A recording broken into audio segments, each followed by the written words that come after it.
And with that, I will introduce our three speakers, and then we will get into the content. So we're really, really thrilled to have Lynn Moulter, who is professor of engineering at Swarthmore College. And we also have Eleonora Bada, who is at SUNY Buffalo, and Evie Cummings, who is at University of Florida Online. So to start us off, we are going to start off with Lynn. Thank you so much. Let me share my screen. Can everyone see it? Yeah, it looks perfect. All right, thank you. So it's such a pleasure to be here. I've been working with this group for what I think now 4 years, and I've enjoyed every moment of it. Why is this not letting me? There we go. So this is a short outline of my talk. We're going to talk about a little bit about challenges and changing aspects of our positions and our interactions with others. And that obviously focusing on the academy. And then I will give you a little example of something that I've been doing for the past since COVID. And finally, we'll just briefly talk about sustainable change, because I'm sure there are people here who are more expert than I in this. So I feel a little embarrassed presenting, but I'll just say a few words. And just to acknowledge our colleagues who are members of other underrepresented groups. Obviously, they face many challenges as well, and they're sometimes similar, sometimes different, but hopefully this work that we're doing will also help them in at least indirectly. Okay, so I wanted to talk about the National Academy's report. Many of you may have already read this or even participated in it, but their, sorry, I've got to move some windows here. There we go. Their result, their outcome was suggesting that women may be losing ground in the gains that they have made to date because of the pandemic. So I just have these as links so that, because I assume we're sending our slides so that people can find them easily. But I'm just going to very quickly go through. They had quite a few major findings, I think a dozen of them, although 3 were previous. So I'm just going to quickly highlight some of them. And so they're saying that productivity has been disproportionately affected for women compared to men. They say that some of the work from home provisions and extensions may exacerbate pre-existing gender-based inequalities rather than being gender neutral. They say that obviously the institutions need to respond and to make adjustments to address concerns that that are now becoming more apparent. They say that the obviously we know the labor market is hugely affected for women by COVID, and that's no different for those of us in academia, with increased workload, decreased productivity, and etc. The things that follow from that. Collaborations had impacts on women that were different than men, and it's sometimes a larger burden for women who are already taking more of a role in the caregiving and other things that go on at home. So this is obviously going to have an effect. So moving to virtual conferences and meetings also affects women for similar reasons as the previous impact, the previous finding. Okay, so leadership and decision-making in the academy. So a lot of fast decisions had to be made, and those would preferentially affect contingent and non-tenured faculty members, visitors, etc. And those positions are more often occupied by women and people of color. And they're already starting to see these effects as well. Next to last one, we have, sorry, I don't know what happened to my clock. All right, so I'm gonna have to ask you to let me know when I have 5 minutes left. Mental health. I have a timer going, so you're all set. Thank you. I did too, but it stopped. I don't know why. So mental health and well-being, women may have additional isolation and other issues that add to their stress. And finally, this isn't so much necessarily all of us, but obviously people in health professions are going to have very stressful work. Okay, so that was one report from the National Academies, and they also have the following more specific reports. So these might be of interest. I haven't had a chance to go through all of them, but I do plan to, because we have some people coming up for tenure and I'd like to be on top of that, etc. So these were all mentioned in the previous work. And here are the links for those. Okay, so what have I done to help our students? I have been involved in designing and purchasing and packing lab kits for students to do in their dorm rooms, at home, wherever they can. And I will tell you that it's quite, it's a very time-consuming experience and activity, but it's definitely worth it. Our students have really appreciated it. So what I did was for my summer research students, I had 5 of them this summer. I prepared advanced optics kits, and I'll show you some pictures of those in a few minutes. I prepared some introductory and intermediate optics kits for our juniors and seniors in classes that I taught over when we were remote. And in fact, I've continued with those since then, now that we're back.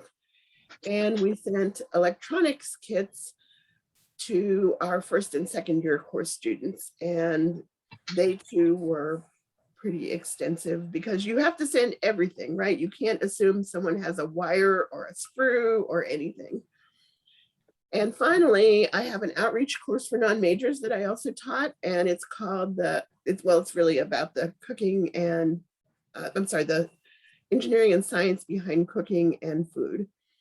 And so I made cooking kits that I thought they were really cute, and I think the students did too, because almost half of them disappeared before I got them back in the end. But and also ingredients for them. So that was the range of experiences that I had with labs. But it was just something that, and I'll talk about that a little bit in the end, why I think it's so important. So here is a component that's in my living room. And so you can see, I don't know if people know what oscilloscopes are, all of you, but that's really the hardest component. And now they make these little ones for $100. Well, I think they've gone up significantly in price. When I bought it, it was $100. And so here are electronic components, and these 2 are instruments. And here's part, and the electronics part, it goes with all of the kits that are for engineering. And here's part of the optics kit. This is a laser. We have positioning equipment. I didn't show you the breadboard, but the breadboard is like 2 feet by 1.5 feet metal that they screw things into. Here are some of the screws. And just because I'm not ashamed of anything, that was my dining room table. to prepare these kits. So my family was a participant as well. Okay, so why am I so, why do I feel like this is so important? Because participation in research and labs in general is really important to our students, at least, and I assume many of yours. And so it assists students in development in written and verbal communication, in problem solving, could be project management, depending on their role. They might be able to help write proposals. Hopefully they're able to help write papers and articles and reports. It's obviously big for teamwork and collaboration. They get to work with their professor. And so, and they gain independence, competence, and professional identity. And also really important to me is that they learn skills for dealing with setbacks and the like. So here are just a few problems that are worsened for all women, no matter how old, once they're in college, even younger. And we all know these, and this obviously is just a very short list of part of a long list. But, you know, we all have imposter syndrome to some degree. We experience condescension and disrespect from others, whether intended or unintended. We're very busy. We sometimes feel guilt, inadequacy, and we definitely lack time and bandwidth to deal with our own needs. So for students, additional problems are their backgrounds and their increased stress, which could be their own stress or other stress impacting them, increased reliance of others on them, challenges dealing with, say, professors who may not be the most understanding or aware, and possibly judgmental, and increased anxiety for any number of reasons. So how can we help them? I think we need a holistic approach, and this is not something that we can provide on our own at all. Obviously, dean's offices need to help us and the institutions themselves. But I still feel that it's really hard to integrate all of this help at the times when students need it. I feel like at least I'll just say myself, I respond when there's a problem. I try to set things up, but problems still pop up, and you have to stop and you have to figure out what they need and who you're going to get involved and who's going to have time and how's it going to, who's going to be in charge, whatever. So, but I think that we need to think about their background, their academics, the hard skills and soft skills, obviously their mental and emotional health. I have students who are taking care of family members. And so I think just highlight another one here, training peer assistance within your discipline. So we, excuse me, in our department don't rely on we get general students to help. We get students who know what our students' issues are going to be. And with that, I will end and say thank you all, and let Patrice, give it back to you. Let me stop my share. And that is perfect timing because you had 2 minutes left. So wow. If you have a question that you'd like to ask Lynn, please feel free to put it in the chat box, or you can raise your hand and ask her yourself.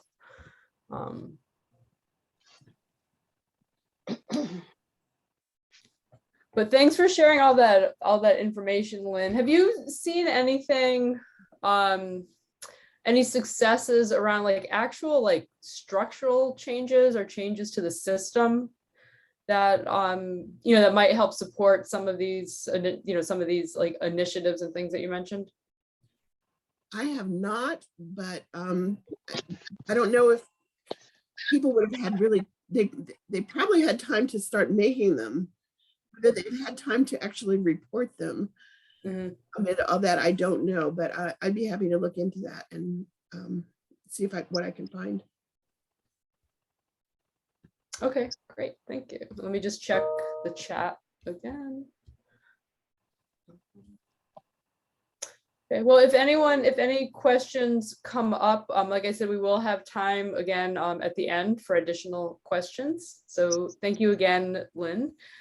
And now I will pass it on over to Eleonora.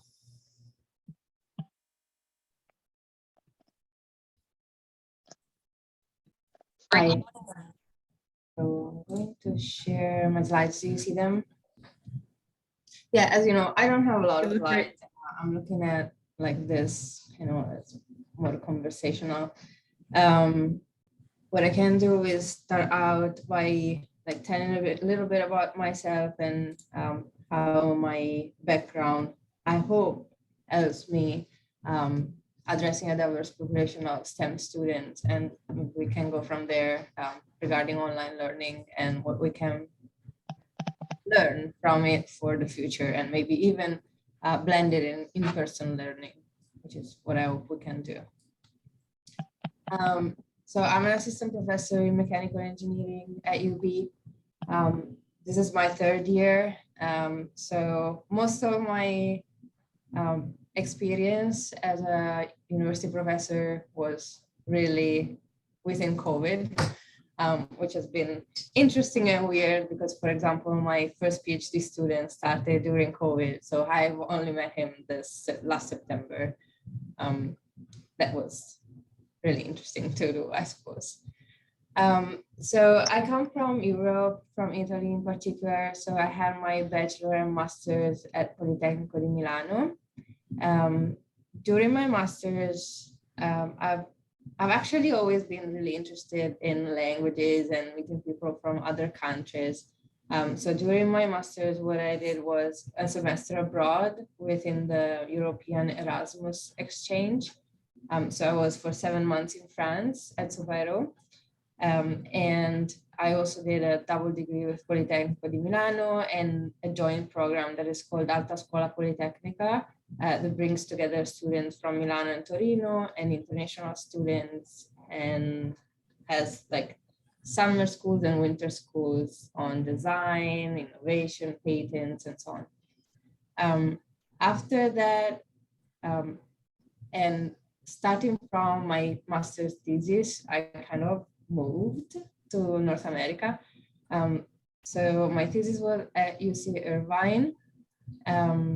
From there, I actually ended up doing my PhD in a much colder place in Montreal, Canada. And finally, the other side of the border at the University of Buffalo. Similar weather, but probably very different culture too.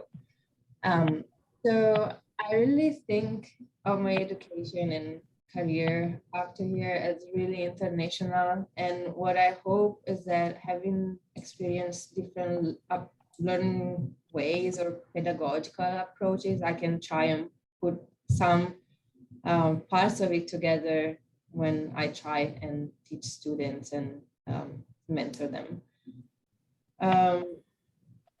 So my population, the student population that I see here is a little complicated to describe because it really depends on what I'm looking at. Like in graduate studies, we have a lot of international students. So that really puts me in the condition of facing diversity and having students from very different backgrounds that I need to adapt to. On the undergraduate side, especially in aerospace engineering, what we see is mostly white population, male population.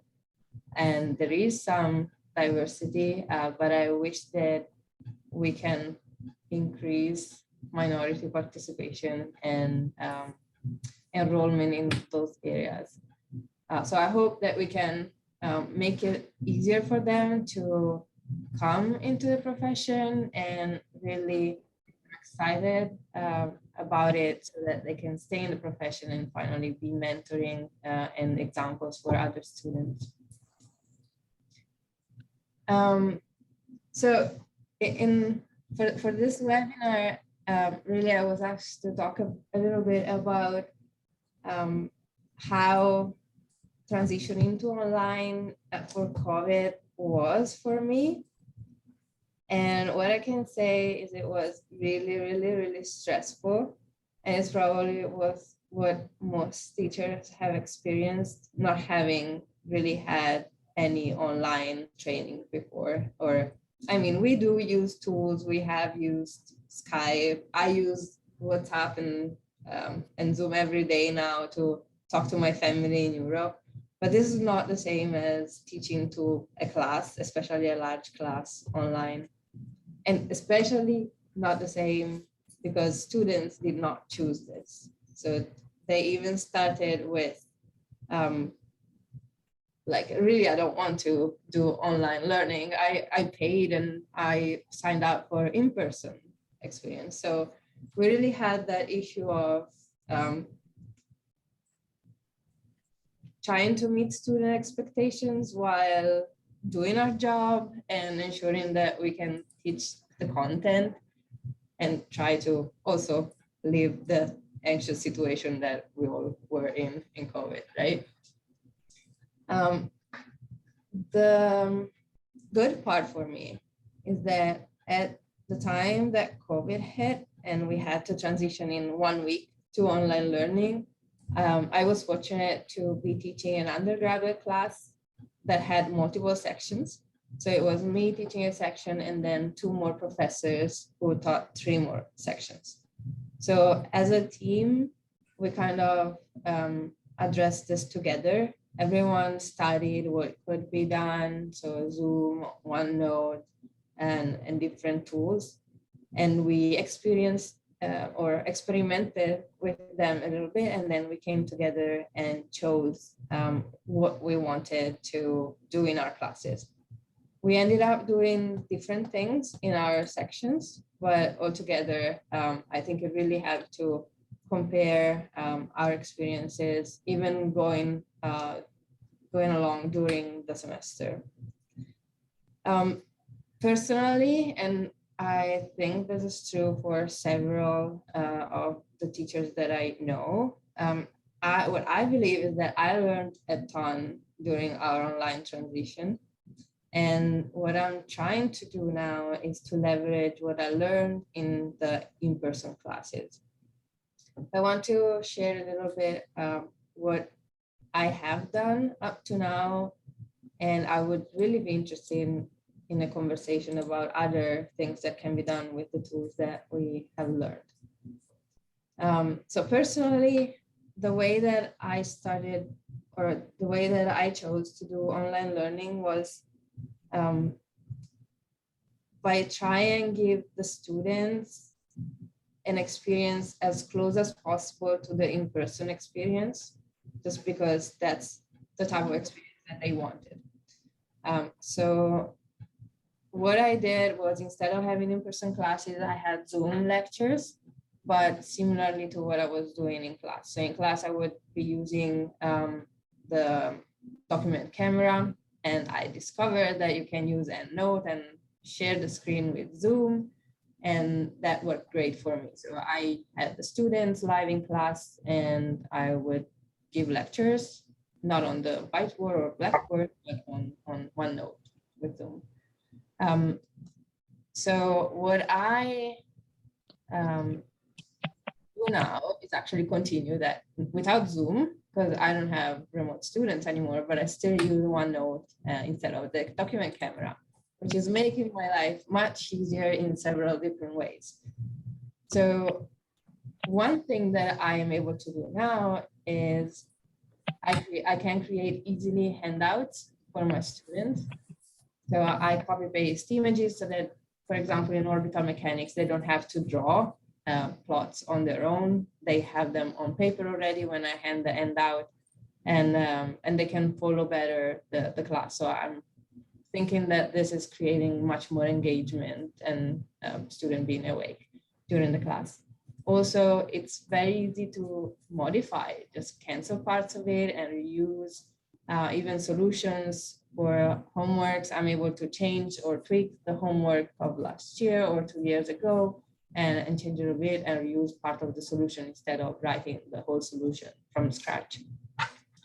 Also, something that happened to me like last week was I had my laptop and I didn't have my pen, so I couldn't write on EndNote anymore. So I had to go back to the whiteboard, but that made it more complicated for me to upload notes online. So what I was able to do at the time in this emergency situation was go back to last year's files, which are all neat and organized, and use those to upload on UVLearns, which is our course management tool. So I'm really liking it now that in case of emergency, I can really rely on last year's work. A similar thing happened again this semester because it was such a weird semester. At some point I was feeling sick and couldn't talk at all, so I couldn't give a lecture. So I had the option of just canceling the lecture, but that would push everything further along, and I figured, well, I can use last year's recordings of my live lectures. So I took the recording, used Panopto to just cut out students' voices because we're not supposed to share students' information, etc.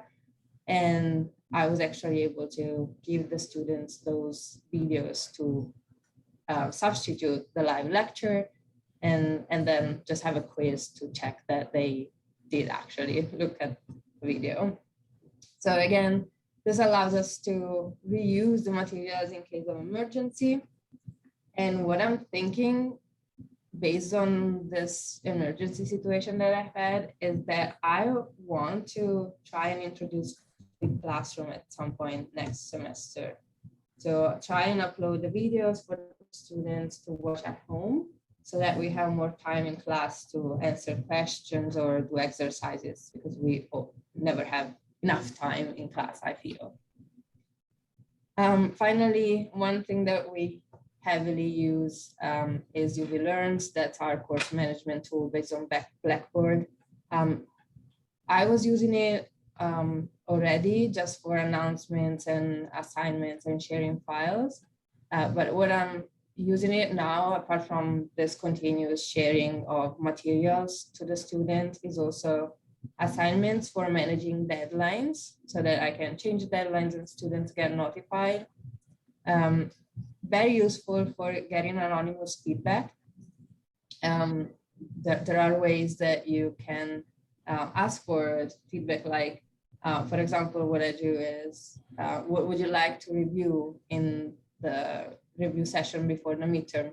And I don't want students to feel stigmatized and not be able to ask all the questions that they have. So before I was doing papers, but there is the handwriting in papers. So one thing that we can do is asking for feedback online, so that we really don't know who answered what. Similar, I've tried discussion board for project management, and I think it's also really useful for assigning group assignments. So overall, although our online transition was really, really stressful, especially because of the short notice, I think that we all learned a lot from it, and we can actually try and keep many of the features that we learned for the future to integrate in our in-person experience. So I think this is actually what I really wanted to share. I really hope that there are other teachers here that can share what they did, and that we can learn from each other. Thank you for having me. This was really, really good to think about this too, because it's not like every day I think of pedagogy. I mean, like, I try to put it in practice, but never think it. I don't really have the time to think through it actively. Well, thanks so much. And so far, nobody needs my time, or everybody's just wrapping up right on time. And I think you brought up a great point about time and how, a lot of times, right, like time and resources are frequently those things that hold us up from being able to implement many of these ideas. Does anyone have any questions right now that they would like to ask? You can feel free to turn your microphone on and ask a question, or type it in the chat box. Hey, this is Robin. Thank you, Eleanor, for a great presentation about your experiences. I'm a teaching and learning strategist. I work in the UB Library, so I look forward to meeting you in person one day. I have a question. I'm curious to know if you have gained better appreciation or less appreciation for teaching online, given your experiences. And then the second part, I'm wondering what your thoughts are regarding your students' opinions. Do you think that they have what is the change in their appreciation once they've experienced it? If you can answer on that. How I feel about online teaching and how my students feel about online learning. Mm-hmm. So my personal feeling is there are pros and cons in both. I was really, really happy to be in person this semester because I did miss a lot the physical interaction with the students. And I hoped, or I thought that I would have more interaction in the classroom. My students also were, my students with whom I exchange opinions most, which are my graduate students, were also really, really happy to be in person, and they felt very isolated in the online learning. So I think for them, it's at least for my students, it's definitely great to be back on campus. What I experienced in the classroom this semester, which was with graduate students only, and just 10 graduate students, so I don't have the force of numbers to talk statistically, but they're not actually participating to the class more than they would do online, I think. So I was a bit surprised because I felt like they really wanted to be in person, and they probably do, but they still don't participate a lot, which is throwing me off a little bit. So I always try to engage them with handouts, with conversations, saying, are there questions, and being free to contact me whenever. But probably they also don't have a lot of time, right? So they are limited in the amount of energy that I can put in one class. What I do like about online learning is that if you have small problems, you can always be at home, for example, and teach live or with flipped classroom quite easily. So the flexibility of online learning is something that I really appreciate, and I think some students also really appreciate. Thank you. I think we can talk about pros and cons for a really long time. So I would really be happy to have a longer discussion at any time. Sounds good. Thanks. And then we have one more question for Becky. I know that you, Eleanor, that you also run a lab. How did the pandemic affect that? And did you have a problem recruiting or keeping students, or how did they were affected by that? Yeah, so you talk about research lab, right? Mm-hmm. Right. Any lessons learned? I didn't feel like I was very impacted from COVID at the beginning, but also I was just building up my research lab and really didn't have PhD students. So starting with my first PhD students remotely has been a bit unusual. So it was a bit harder to get to know him, but luckily he's a really positive person. So that went well. In terms of research, luckily I do computational research, so I didn't have to shut the research down. I'm feeling COVID more this year because it's more complicated to get computational things like computers and screens. Definitely there are SUNY limitations to spending, which are making our life more complicated in general with all the paperwork that is required. Research presentations have slowed down. Motivating students to really do good jobs so that they can go at conferences wasn't possible before. So it did have an impact somehow, although there are probably other groups that have felt the impact more than mine. Thank you. Thank you. So we've heard, Lynn, thank you for giving us kind of the context at the national level. And Eleanor talked a bit about like what it was like transitioning as a faculty member in the classroom. And now we'll hear from Evie Cummings, who's the Assistant Provost and Director of UF Online.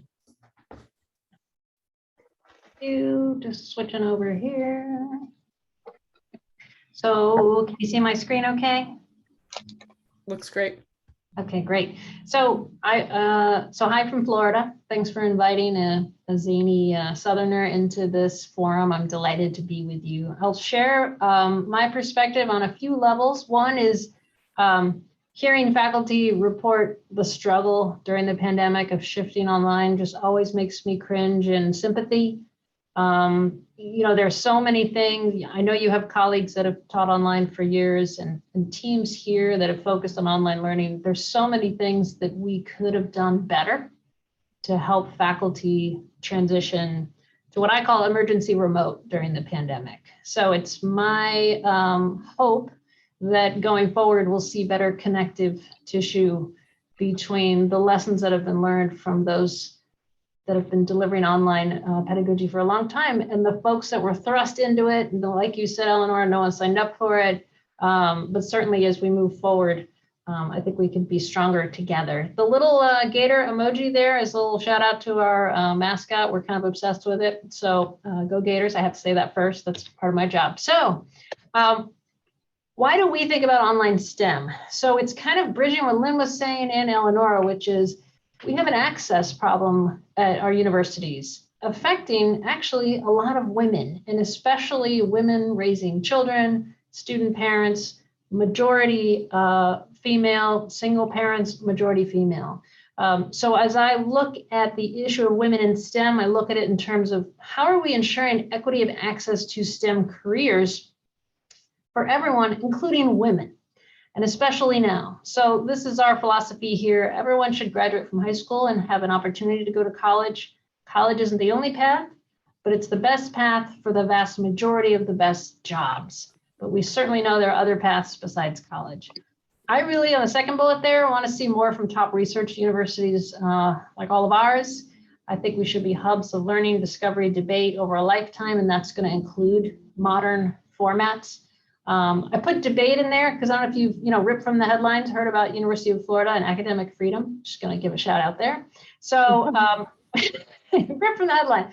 So I really believe that research universities should be this hub of dynamic learning models. But it's going to take work, and that includes supporting really busy faculty. You shouldn't be expected to do it all on your own. But we have to remove barriers beyond affordability to help students enter our top universities. And I think we've all experienced this, or we probably have during the pandemic and before.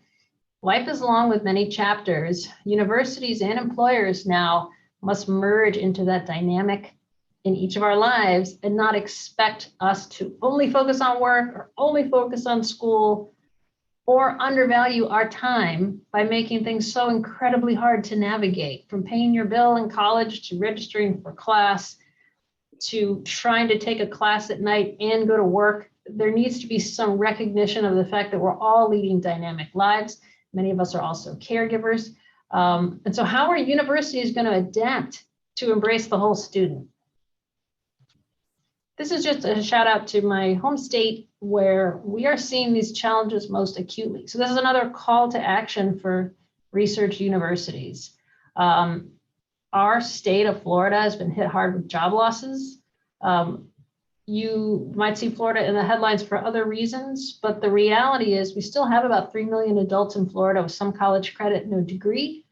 There's a lot of resignations, there's a lot of shifting of careers, there's a lot of folks looking to figure out what's their best next move in terms of a job for their life, for their livelihood, for their families. And we know that adult learners, I always laugh at the word adult because when we're 18 than adult, but adult learners, as you know, is usually 25 years or older. Adult learners are going to gravitate to online formats. They don't necessarily even have the luxury of attending your class in person. So a lot of times we think about online or not. For some students, it's online or nothing. So how are we as universities positioning ourselves and supporting our faculty and making sure that online is really good? So that's how I look at online STEM. This is just a little thumbnail on, so when I say I'm the assistant provost here and director of UF Online, this is what UF Online is here at the University of Florida. It's not some separate entity. Your degree doesn't say UF Online. These are University of Florida bachelor's degrees delivered in online formats today, thanks to faculty across 10 colleges, from the biology department to the math department to computer science, to ensure that all of these degrees are now accessible to students across 43 states, 16 countries, mostly here in Florida though. The vast majority of our online students are right here in Florida. I'm sure you've seen the studies that most students choose an online program within 50 miles of their home. So this is very local affinity for online programs. Yeah, I see Becky in the chat. This is interesting. Yeah, everyone's an adult, but we do see folks that are taking a fresh look at online education post-pandemic. I wish we were completely post-pandemic, but that are trying to figure out, I went to college, I did a few credits, it didn't work out, but now I want to go back and finish. Oh, I can go back online because I have a job, I have kids.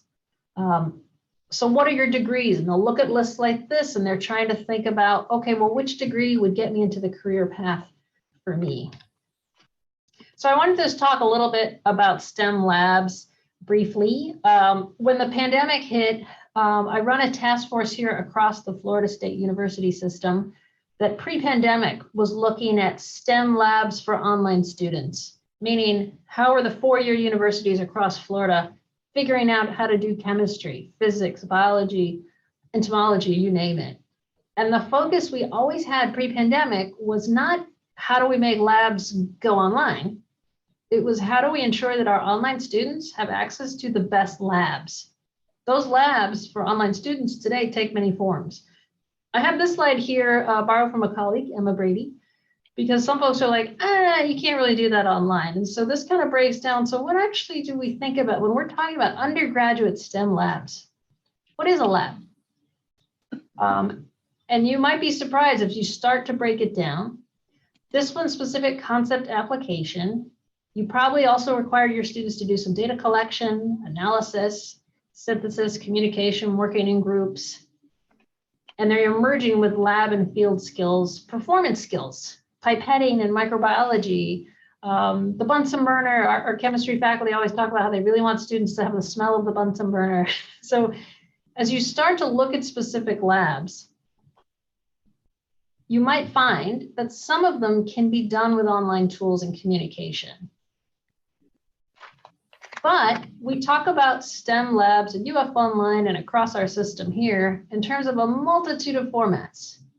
So we're not just shoving a chemistry lab into Zoom. No. We think about it in many different ways. Lynn mentioned the kits she was putting together. That's one of our formats as well for our physics lab. So this is a little bit of a speech to say when you think about online STEM, and in particular, when you think about online STEM labs, it's really about how are you expanding access to your STEM labs for online students. And those labs can therefore be face-to-face. They can be hybrid boot camps, simulations, completely virtual labs, or hands-on at-home kits. You can also send your students to the grocery store to do different sorts of activities. So this is not meant to be an overwhelming slide, but rather an inspirational one to think about, oh, so when she means, so for example, we have chemistry labs. Here are just some examples of the labs that our online students have the benefit of taking. The first one, evolutionary developmental biology, is a fully virtual lab with including video lab tours, all kinds of like a fully remote lab experience. Physics 1 and 2 are actually students use the IOLab tool to gather and collect data to do their experiments in their homes. Faculty completely authored and designed all the labs using that kit. Applied human anatomy, at-home dissections. Yes, we ship pigs. Patrice, don't put that as my quote on Twitter. But so there are a lot of things that your students can enjoy. Principles of microbiology. It's an in-person 5-day summer boot camp. We also now have chemistry labs for online students. They're in the summer, they're in boot camp formats. And our online students really love the opportunity. The next few slides are just some pictures because you're like, well, what do they look like? So these are just some pictures of the ways that you can, interact with students in new ways to achieve STEM learning outcomes. Our online students also love lab and research interviews to really help them experience parts of campus that maybe they wouldn't even see. And this is in particular fascinating and important because 51% of our online students are first-generation college students. So we not only want to give them engaging learning experiences, but we want to kind of open their minds and ideas and opportunities and possibilities to what it is to have a STEM career. Lynn also mentioned the merits of research. We, in the last couple of years, have finally incorporated our UF Online students into the Undergraduate Research Scholar Program here at the University of Florida, connecting our online students with the opportunity to conduct undergraduate research. This is another one I put up here because I don't know how many of you know axolotls, this amazing little critter. It's my son's favorite critter ever. This is a lab, a virtual lab, where students actually will, with supplemental content, dissect an axolotl, although no axolotls are harmed in the lab. I'm being silly, but basically, the ability of our faculty to reinvent and get creative with their STEM labs is truly exciting. And I think it's engaging our students in new ways. This is Dr. Algren. She does our anatomy labs. She is saying, yeah, send me a selfie with your piggy. That's right. I need you to submit a selfie with your fetal pig in the shot. Our faculty working with students in STEM environments in new ways are very exciting. This is our microbiology preparatory module. So you'll have the preparation online, and then you'll have the face-to-face lab. So all that's to say, as you're thinking about online or not, post-pandemic reality, at a minimum, there was a ton of stuff that you built that you shouldn't throw away. You should be able to reuse in some capacity. And it's not only for your own sanity, but it's for the benefit of your students. And a bit about your STEM student going forward. Now this includes, I'm focused here on the undergraduates. Your STEM student enjoys the flexibility of online learning, but also being an active student on campus. They know the difference between a great online class versus emergency remote. They probably hate Zoom U as much as you do. They also welcome opportunities to have immersive experiences, research, and more. So this is based on our experience that no longer will online students be at a distance. They will enjoy the flexibility of the format, but they're also going to want to be an active, vibrant member of your campus community. They're also leading full lives. We surveyed UF Online students. Majority of them are caregivers, especially women. Our students that are caregivers are also, as you know, the sandwich generation, caring for dependents under age 18 and elder relatives. We have military affiliated students. This past summer, when we had our microbiology lab that wasn't a boot camp go online for the pandemic, the number of women in the lab with their kids on their laps was really inspirational, and they were so grateful to have an online opportunity to connect. So I told Patrice I'd offer some advice. I didn't intend to do it in the smallest font possible. But you might be sitting there going, yeah, Abby, this sounds great. You've been doing this for a while. UF was able to build all this stuff, but we're just coming out of the pandemic. We're exhausted, and we're not sure what we're going to do next with regards to our STEM offering. So this is my moment of support. It's no doubt an incredible moment across higher ed to pivot and figure out what good stuff do we want to continue? What horrible experiences did we have that we don't want to have again? Where can we learn from what we did? And where can we leverage the very best and continue it? I'm a big fan of not expecting faculty to do this all on their own, course by course. It can be an exhausting experience. So I would encourage universities to really stand up dedicated teams. Now, where to start? I would say start within the educational environment, within the courses. Identify and empower faculty change makers. I'm not saying pick on people that are already exhausted. Find folks that are coming out of the pandemic with the ability and the excitement about what is now possible in their STEM course and lab. Start where you already have energy. Bring on in-house instructional designers. Now, some folks might be like, who are those? So there's a whole field of who these folks are, and maybe some of you are on this call today. But also maybe you can't hire people. You can also look to, there are some vendors that provide instructional design support. And then leverage digital assets. I'm glad we had a fantastic librarian on. Your libraries are already bastions of resources for your courses, whether they go fully back face-to-face, stay hybrid, or go online. Here at the University of Florida, we have a subscription to Jove, the Journal of Virtual Education, tons of off-the-shelf engaging STEM content, peer-reviewed content that you can incorporate into your course. You don't have to film your own safety videos, for example. Maybe you have some fundamental mechanical engineering concepts and you don't have the time to do a video on that. There could be supplemental content out there that you can incorporate into your class or simply point your students to as a supplemental resource for their learning. So you're not alone. But also be prepared to customize. I don't think anything out there necessarily is perfect off the shelf. Some vendors call us all the time about, we can do your chemistry lab. It's like, yeah, well, we have a way that we want to do it here at the University of Florida. So prepare to borrow and leverage existing resources, other great minds in the field, but be prepared to customize and make it your own. Prepare to also continually improve and iterate. We always build a course once, first semester, get really good feedback, even have a student survey in the middle, and then we stay with the faculty member, our instructional design teams do, to say, all right, well, given how it went that first term, what do we want to change? What do we want to do differently?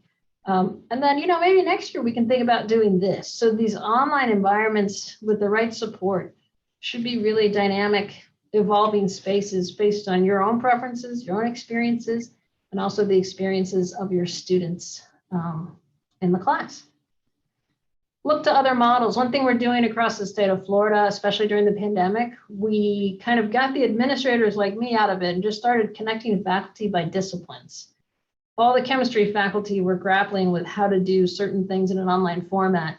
We started up a network across our system for chemistry faculty to connect, for physics faculty, for microbiology, dietetics, you name it, to start talking about very discipline specifics.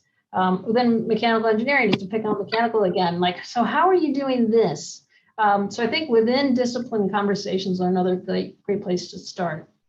And then tell your leadership you're working on it. Hopefully they're supporting you, but also make sure they have a healthy sense of expectations. I know that sounds silly, but sometimes people think online is just an immediate, it's a matter of taping a video and you're done. Oh, and you're going to get 10,000 students. And that has not been our experience. I'd encourage everyone to think about these at least annual timelines, to think about building courses, evolving them and growing them over time. You can even do it with a modest investment, as long as faculty are also given the support and time they need in the headspace to be able to reinvent their courses. It's a considerable undertaking and it takes time and it's worth it, But sometimes I think administrators especially when approached by vendors, are convinced that it's all instantaneous. And if you just sign with some company, it happens overnight, which has not been our experience. Finally, across our campuses, innovators abound. They might feel isolated. So one of the things I try to do here is, and through forums like this, to connect the great minds, to connect the innovators, at a minimum for commiseration, but also for sharing of tactics. And then I'm trying to shift us to a teaching team model, which on the one hand is quite simple, on the other hand is quite dramatic, reflecting the fact that, for example, Eleonora, like, should she be alone trying to figure out what her course pedagogical approach is going to be next time? So I'm a big fan of saying no. We should be surrounding her with instructional designers, video specialists, and folks that are going to work with her over time. And all of her students should have the benefit of academic advising. And we're trying to really help build out infrastructure within departments for local experts within departments to help folks really think through. So information technologists to think through, how am I going to get my course shell up? And I wanted to add this tool, and how do I do that?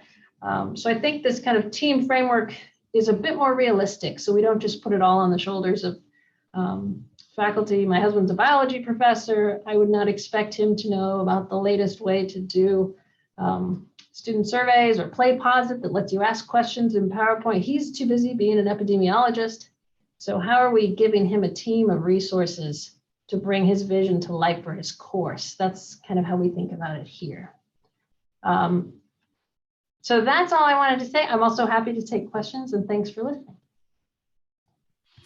Thanks so much, Evie. And as a someone who leads a team of learning designers and technologists, thanks for the There you shout out. They are Yeah. absolutely been the unsung heroes of this past year and a half. So does anyone have any questions? And I'd also like to give this opportunity for our three panelists, if you have questions for one another, to please feel free to jump in. Could I share something, Patrice? Sure. So, hi again, I'm Virginia Stever. I just wanted to share that I recently earned my master's degree at Binghamton University. I earned the degree in May of 2019. So finishing up just before I came to UB and before the pandemic. I mention it because the way that my classes were, was 42 credits, and half of it was in person and about half was virtual.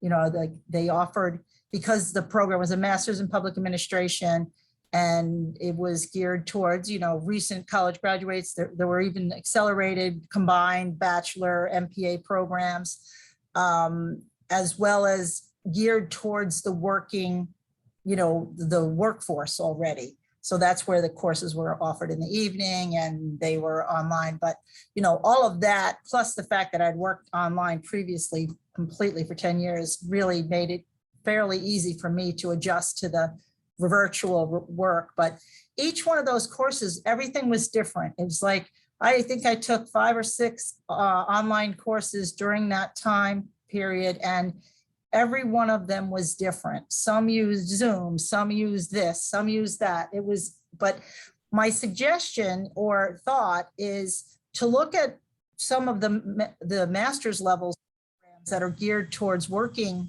people, to look for innovative and sustainable ways to have online learning if you want to try to add those types of programs at your university. Because they've had them in place for a longer time, and it's not that emergency remote type experiences that many of the faculty and students had to endure over the last 18 months. I just thought I'd share that. About that, I'm curious to hear, was it a problem that all the different classes use different tools? Would you prefer that there were the same tools for all the classes, or it really didn't matter? So for me personally, I took, I got my degree through the UUP Space Available Program. So I took one class per session. So spring, summer, winter, fall. So I only took one course at a time while I was working full time. So I feel that that made it manageable to learn this new way of the way they were doing it. I would imagine if you were taking 3 or 4 courses at the same time and they were all offered in different formats, that would be challenging. And that is what some of the students in the classes that I took were complaining about. So I think somewhat of a more uniform approach might be helpful for students that are really trying to take a full load of courses in a semester. Yeah, I think that probably like our students in the emergency COVID also experienced that because everyone chose how to deal with their online classes differently, I suppose. Right, and the way you submitted your work, you submitted your homework and via email to one person, the other one had to go up through Blackboard, and another person you had to put it in a Dropbox. And if you did it wrong for the wrong class and you forgot, then you were penalized, and that was stressful. That was stressful for students. Yeah, so coordination, it's really important for online learning, I think. Yeah, I think the research definitely supports that the importance of navigation, consistency across courses. We want students to be able to spend more time on learning and not trying to figure out like when an assignment is due and things like that. One thing I was wondering about is, I know Virginia and I were talking about this a little bit in the chat. Some of the things that I've seen in my work with STEM is that a lot of times like there's still a very narrow view of like what you can do with an engineering degree, and that women especially don't always understand like the wide range of things they can do with a degree and how it might align with the impact they want to have or the things that they care about. And there's such a large number of women who started college and didn't finish, and I was wondering if any of the panelists had any thoughts about that, or successes that they've seen related to helping women make that connection. I'll start if that's okay. I mean, so we realize we are losing the ground as universities on actually talking about the virtues of a bachelor's degree in general, which goes to your point, Patrice. We have a lot of folks, especially in Florida, inundated with ads for certificates and other credentialing programs as the kind of allure to get a skill, but then to what extent did they skip over the possibility of a bachelor's entirely, and therefore we're missing a whole set of students who could pursue great STEM careers. But we also, as a university, are used to 19-year-olds coming in already inundated with career advice from their guidance counselors and a lot of, I'll say with love, overbearing parents. And so we had tended to not talk about careers until you were a senior. We wanted to help you get ready for your first interview, right? It was a very 19-year-old oriented model. So we shifted now to much more career conversation up front, and the describing of our bachelor's degrees in terms of the funnel that they create. And also in terms of if you're going to be working for 50 years at probably at least 15 different places now, to what extent is your bachelor's going to be your cornerstone, your foundational component that then gives you an opportunity to pursue so many different aspects of engineering. My master's in systems engineering, and it comes into play in so many different aspects of my career. But I think we haven't yet figured it out, but I think this is a place, especially four-year universities are uncomfortable because they're not used to describing their bachelor's in terms of career potential. But those are my thoughts.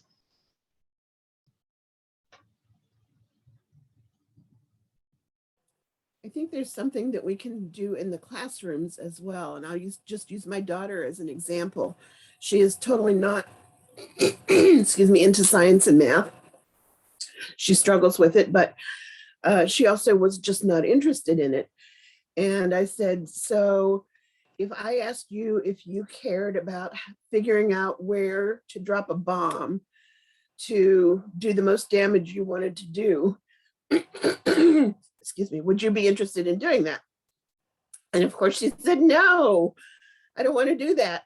I said, well, what if in the same war, you needed to drop supplies and get them to the people that knew them, drop them from an airplane. She said, oh yeah, I want to do that. So I think we fall short a lot on putting into the context that's going to reach those students. And probably the classroom is one of the places to start, but obviously elsewhere. Then I took a public health and engineering crises course at Hopkins. It was the most engaging. It was like, all right, you got to get drinking water into this population. How are you going to do it? And I think it was a great example of what you just mentioned. Good point.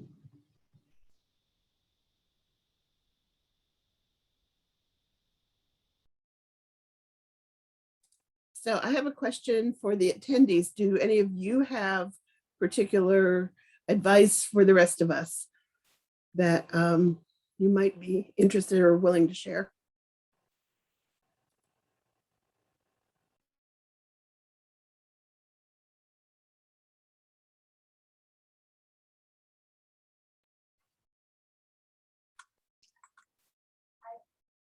I don't know how much I count as an attendee, but I know here at UB, they made a very concerted effort to have, especially in engineering fields, like a first year experience, and they would have a professor assigned to them and have like a whole little team. And one of the things they really try to emphasize is how to connect students with how this is going to affect the world, what they do or what they learn to do. And so they find that women in STEM especially really stay in the field more if they understand how they can change or help the world, and to try and encourage that line of thinking. So, but it's not a one-time thing. So it's work. And Lynn, I'm also not an attendee, but I just want to say that we're also in UF Online trying to slow down the like we should do this stuff. So I wonder, you got some crickets from the audience that's probably like, I don't know, I'm exhausted. Like, I don't know what advice I would give you people. So we're also just spending this semester going around and talking to departments about where they have emotionally landed from the pandemic and from the continual churn of exhaustion, right? And then we, UF Online, are shifting to provide much more support to departments and faculty in 2022. Much less external marketing kind of stuff, because our campuses are spent. So with that, I see someone put their cameras on, so I'll hear from others. Hi, everyone. I'm Maritza Brenker from Niagara University in mathematics. So for us, we had different challenges because we don't need labs for when I was teaching. When I made my transition to teaching calculus, for example, during the start of the pandemic. But it's harder to show people how to prove things in that format. What I did find, which surprised me, was that I always had a lot of peer discussions in my classes, so that when we switched it to online, I had, okay, well, normally you'll have this much time embedded in one of the lectures to discuss homework. Now you're on your own to do it, and then send me a report to tell me exactly which questions you talked about and which questions you got stuck on, and or concepts, and then we'll have a entire class catch up. So last spring when I went to teach, or we were back in class but I decided to go hybrid, because I said, well, at that point we can't have you within 6 feet of each other. So I still can let you talk to each other in about math questions. So I said, okay, you're going to do the same thing as we were doing when we made the transition for that group. And I was really surprised that they ended up doing better than the students that I'd had strictly face-to-face, because having them report rather than my just supervising them in an informal way, they were much more reflective about their practice, about where precisely problems were versus the, I just can't do the question type of responses. So I think that that's one of those takeaways, that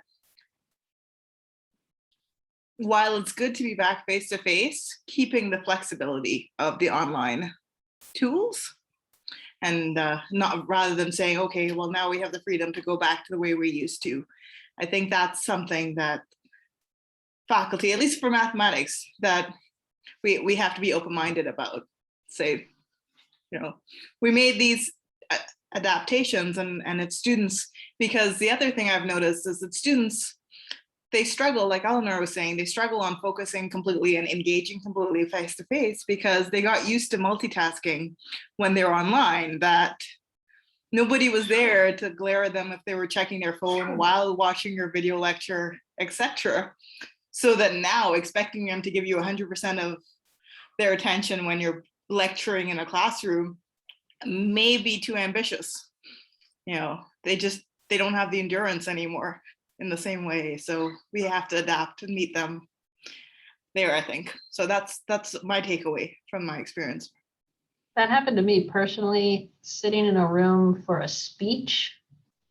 And I was just like, am I just supposed to sit here and listen to this person talk the whole time? Like, as a grown administrator, I think we're all doing it. So I think those are really great insights. Thank you.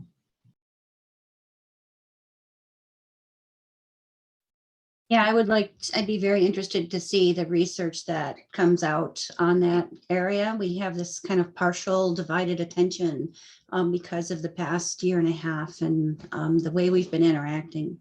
But I wanted to share a resource, and it might be a little biased towards the folks in the Buffalo area right now, but this coming Saturday is the Rochester Maker Faire. And maker fairs, I think, are a great place for women to kind of explore all of the STEM topics and, what it means to be an engineer and, how that plays into making all kinds of things. And in Rochester is only about an hour from Buffalo. And then there will be a Western New York Maker Faire that is being planned for April coming up, but it's a national organization, and so there's fairs happening all over the place, and I think everybody is kind of itching, as maybe Eleanor mentioned, trying to just get that ability to see each other again in person. And so the fair this year will not be as big as they normally are, but they will still be a great place to gather, with people of all ages, to just kind of explore what can be made together with design. So just wanted to share that announcement. Share it with your students if you have an opportunity.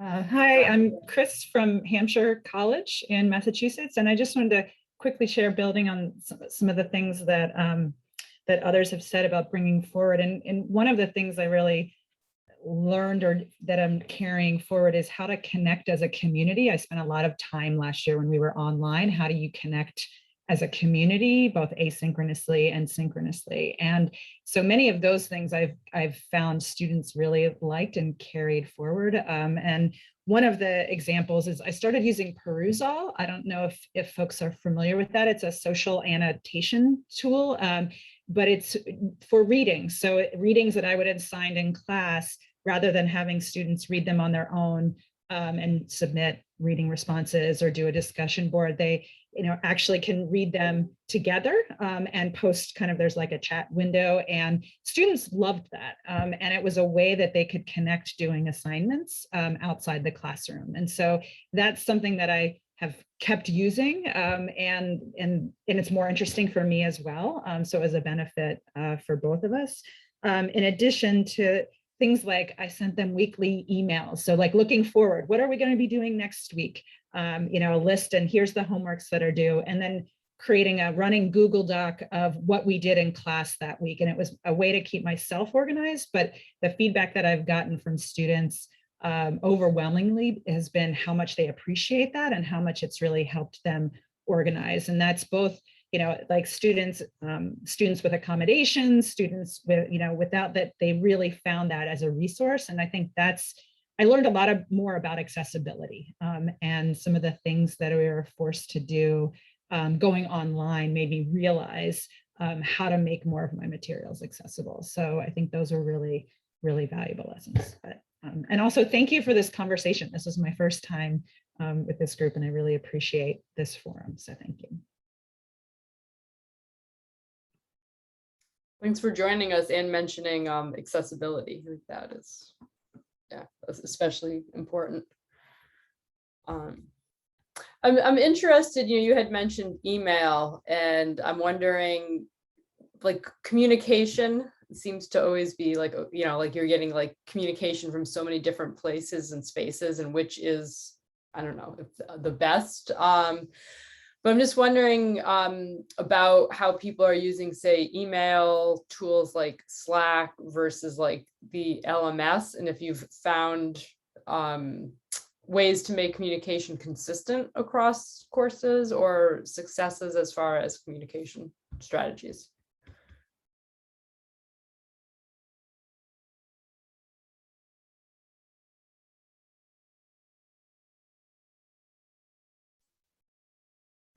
Grace, I'm gonna, I guess, respond to that. So a little while back, we had a conversation about, the desire to have the consistent experience across courses. Sometimes it's just possibly more beneficial to look at some of the tools that are most useful for the objectives that you're trying to achieve. And universities often are not able to act as quickly as possible. I just put in the chat that we're finishing up a pilot on Hypothesis. Well, there's some disciplines and some faculty, actually from some of the disciplines that we didn't really expect, that really gravitated towards it. And then but others, it may not be most suited. So how can we keep that consistency across while still keeping in mind what's the best tool for the job? Some of you may know that the SUNY system has recently decided to change the LMS from Blackboard to the Brightspace Desire to Learn platform, and UB is kind of one of the outliers still trying to make up its decision on which LMS they are going to use. But having that LMS be consistent across the system would be really beneficial. But then some of those additional tools, if we can make it so that the student can sign on with their Shibbolized login so that it's all secure, that would be phenomenal. But that's a big stretch when the IT departments come to try to figure out how to do that. So.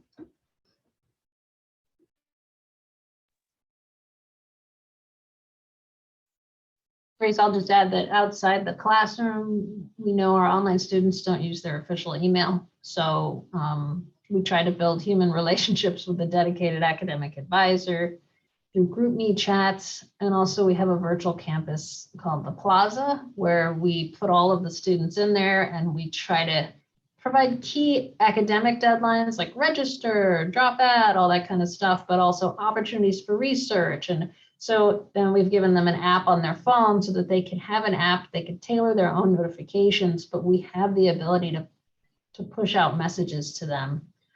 So that's just my perspective on looking across and outside the classroom.